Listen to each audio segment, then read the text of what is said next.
Unboxing iPhone 15 Pro Max pero na-scam ng 47,000. I-hide ko lang po yung identity ni buyer for safety purposes. So si scammer and panggap na buyer and seller sa amin. Nag-message si Angelica sa akin na interested to buy the iPhone 15 Pro Max.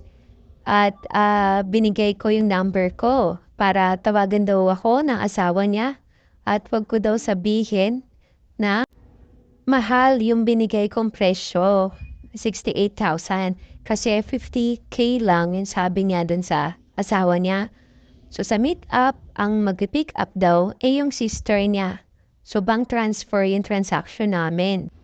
So mag-meet up na nga, yung sister niya daw yung kukuha. Pero sa maling lugar sila napunta. Kaya binigay nung scammer yung number nung real buyer sana. Ayun. Kaya kami nagkakontakan at nagkita sa tamang lugar. Ayan, i-check daw muna yung phone bago niya ita-transfer sa akin. Pagka-check, okay na. Sinabi ko dun sa scammer, okay na. So, hinihintay ko na daw yung transfer. Pero wala pa rin. So, hindi ko pinaalis si real buyer kasi wala pa ang transfer. Pero naka-transfer na siya din sa scammer na 47,000.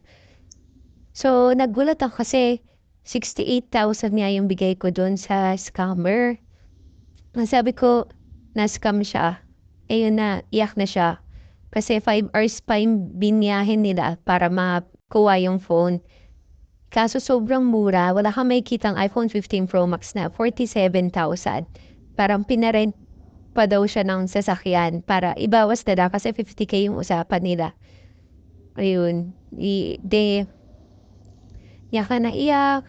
Ito yung sinend ni ate, 47,000 dun sa scammer. Leo Marquez yung nakapangalan yung Gcash, yung Gcash number.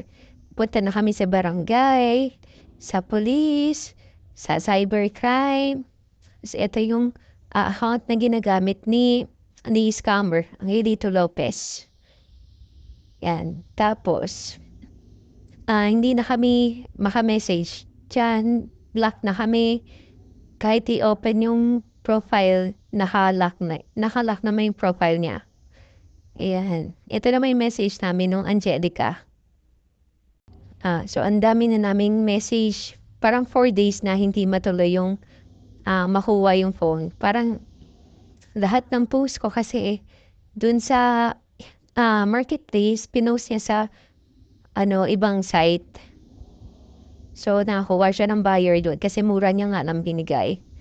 So, yung lahat ng conversation namin ng scammer, sinisend niya doon sa ni-scam niya na buyer. Ayun, nakalungkot kasi 5 years daw niyang pinag-ipunan tapos pangarap niyang phone. Though binigay ko naman na mura na sa kanya 50K, lugi na talaga ako sa sobrang layo na presyo kasi naawa ako. Pero yun nga, binalik niya rin eventually kasi parang another burden sa kanila kasi inutang pa yung pera.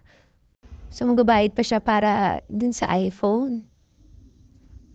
Yan, sana hindi na mangyari sa iba. Nakakalungkot kasi yung pinaghirapan natin makukuha lang ng isang minuto. Ganun na kabilis.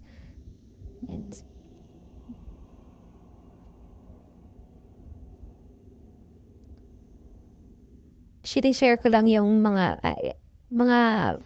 usapan namin ng Angelica.